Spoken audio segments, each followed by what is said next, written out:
Budget సమావేశాలు ఇయాల్టితోని ఆఖరు కాబట్టి ఇయాల కూడా తెలంగాణ అసెంబ్లీలో హాట్ చర్చలే జరిగినాయి. అటు సీఎం రేవంత్ అన్న ఇటు కేటీఆర్ ఇద్దరికిద్దరు గట్టిగానే మాట్లాడిండ్రు.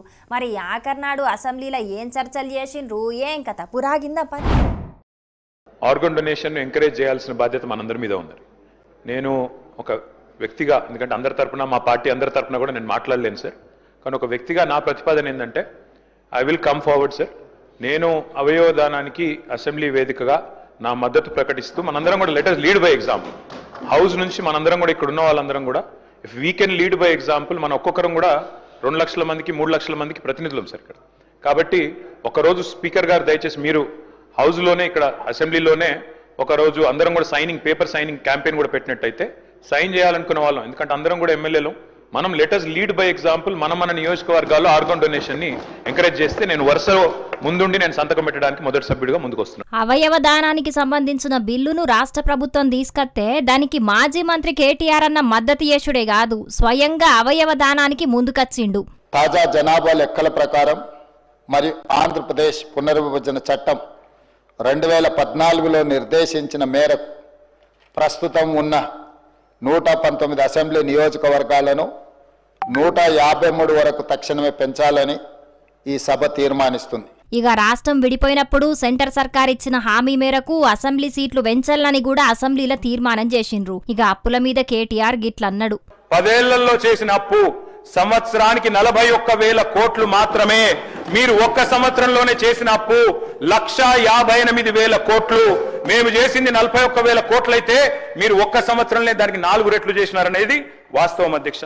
అప్పుల గురించి కేటీఆర్ అట్లా మాట్లాడితే సీఎం రేవంత్ అన్న గిట్ల కౌంటర్ వేసిండు. 1,58,000 కోట్ల రూపాయలు మేము చేసిన అప్పు, మీరు చేసిన అప్పులకు 1,53,000 కోట్ల రూపాయలు చెల్లించాల్సి వచ్చింది. రాబోయే 45 నెలలు, ఇప్పుడు 15 నెలలు అయిపోయింది, 60 నెలలకు మేము ప్రభుత్వాన్ని ఏర్పాటు చేస్తే యావరేజ్గా ప్రతి నెల 10,000 కోట్ల రూపాయలు ఎఫ్ఆర్బిఎం పరిధిలో కానీ, కార్పొరేషన్ల పరిధిలో కానీ, కార్పొరేషన్లు తిరిగి చెల్లించే పరిధిలో కానీ, ఈ 4 రకాల అప్పులల్లా ప్రతి నెల 10,000 కోట్ల రూపాయలు అప్పు తెచ్చి వాళ్ళు చేసిన తప్పులకు పాయమాలు కట్టినాం అధ్యక్ష. ఈ 1,52,000 కాదు, రాబోయే 45 నెలల్లో కూడా వాళ్ళు చేసిన అప్పుల కోసం చెల్లించడానికి ప్రతి నెల 10,000 కోట్ల రూపాయలు యావరేజ్గా అప్పు చేయాలి అధ్యక్ష. 60 నెలలు అంటే 6 లక్షల కోట్ల రూపాయలు ఈ రోజు వాళ్ళు చేసిన అప్పులకు తిరిగి చెల్లించడానికి అప్పులు చేయాల్సిన పరిస్థితి వచ్చింది అధ్యక్ష. ఇన్నరా, పోయిన సర్కారు చేసిన అప్పులు తీర్మనీకి ఇంకా 6 లక్షల కోట్ల అప్పు చేయాల్సిన పరిస్థితి వచ్చిందట. అంటే ఈ లెక్కన తెలంగాణ అప్పులు ఇంకెంత పెంచుతారో ఏందో పోన్రి. ఇక అరెస్టుల గురించి సీఎం రేవంత్ అన్న గిట్ల మాట్లాడుకొచ్చిండు. డ్రోన్ ఎగరేసిందని, డ్రోన్ ఎగరేస్తే ఎవరైనా అనుమతి తీసుకోకుండా ఒక డ్రోన్ ఎగరేస్తే ఆ డ్రోన్ కు 500 రూపాయలు ఫైన్ వేస్తారు అధ్యక్ష. కానీ పార్లమెంట్ సభ్యుడిగా, కాంగ్రెస్ పార్టీ వర్కింగ్ ప్రెసిడెంట్ గా నన్ను అరెస్టు చేసి జైలుకు పంపించి మామూలుగా దానికి 500 రూపాయల ఫైన్ ఉంటే బిలో 7 years ఉంటే రిమాండ్కే పంపరు, పోలీస్ స్టేషన్ బెయిల్ ఇవ్వాలా.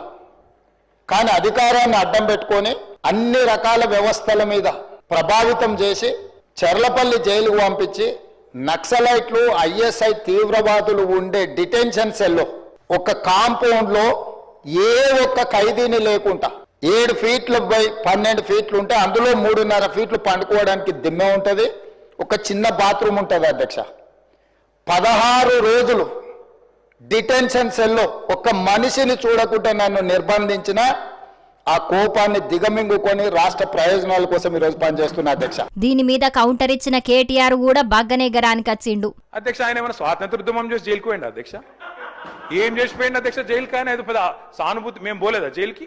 వరంగల్ జైలుకి నేను కూడా పోయిన తెలంగాణ ఉద్యమంలో. ఎస్, ఉన్నాం అక్కడ, బరాబర్ ఉన్నాం. మీరెందుకు పోయినరంటే నేను అడుగుతున్నా ఈరోజు.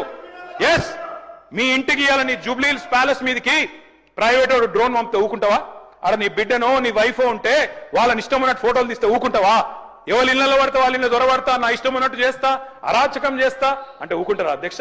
ఇది పద్ధతేనా అధ్యక్ష? అంటే మీ కాడికి వచ్చేవరకే కుటుంబాలు, మీ కాడికి వరకు వచ్చేవరకే భార్య పిల్లలు, వేరే వాళ్ళకి లేరా అధ్యక్ష భార్య పిల్లలు? మీరు ఆనాడు ఇష్టం ఉన్నట్టు మాట్లాడినప్పుడు, లేని రంకులు అంటగట్టినప్పుడు, ఇష్టం ఉన్న సంబంధాలు మాట్లాడినప్పుడు ఆ రోజు లేవా నీతులు? చివరికి మా ఇంట్లో పిల్లల్ని కూడా తిట్టింది మీరు కాదా? ఆనాడు మా ఇంట్లో చిన్న పిల్లల్ని పట్టుకొని, మైనర్ పిల్లల్ని పట్టుకొని బూతులు మాట్లాడింది మీరు కాదా?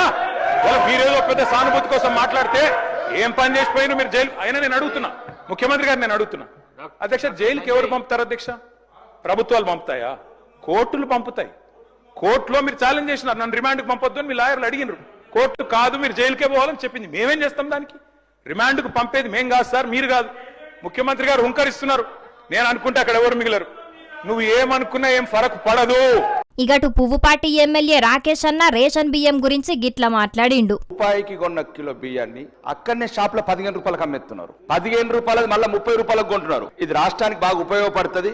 మళ్ళీ ఈ 30 తారీఖు నుంచి సన్న బియ్యం అంటే మళ్ళీ మేము రూపాయి బియ్యం 40 రూపాయలకు అమ్ముకోవచ్చని మళ్ళా స్మగ్లర్లు కలలు కంటున్నారు అధ్యక్ష. దీని మీద ప్రభుత్వం అనర్హులకు రేషన్ కార్డ్స్ ఇవ్వడం వల్ల ఈ సమస్య వచ్చింది అధ్యక్ష.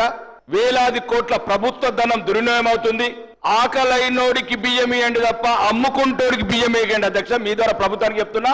అవు రాకేష్ అన్న అన్నది సుతం నిజమే. చాలా మంది రేషన్ బియ్యం తినకుండా అమ్ముకుంటున్నారు. దీంతోని సర్కార్కు చాలా నష్టమే జరుగుతున్నది. కాబట్టి వచ్చే నెల సంది పోసే సన్న బియ్యం మాత్రం నాణ్యమైన బియ్యం పోతే అందరికి లాభమైతది. కాబట్టి సర్కారు ఆ పని చేయాలని అందరు కోరుకుంటున్నారు. చూడాలి మరి ఎసుంటి బియ్యం పోతారో.